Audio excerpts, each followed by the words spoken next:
মুখে পড়ার পরে আমার মুখ ছিঁড়ে যায় এবং কয়েকটা দাঁত ভেঙে পড়ে যায়।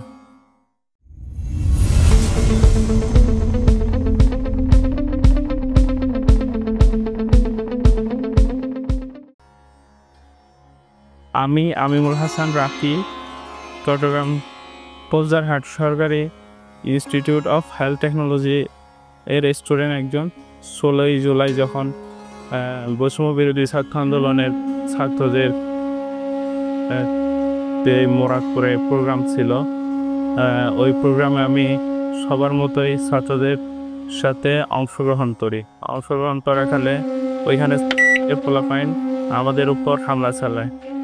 এক পর্যায়ে ওরা ছাদ থেকে ইট নিক্ষেপ করে, যা এসে আমার মুখে পড়ে। আমার মুখে পড়ার পরে আমার মুখ ছিঁড়ে যায় এবং কয়েকটা দাঁত ভেঙে পড়ে যায়। এরপর আমি চট্টগ্রাম মেডিকেল কলেজে দীর্ঘদিন চিকিৎসা নিই। বর্তমানে আলহামদুলিল্লাহ এখন অনেক সুস্থ আছি।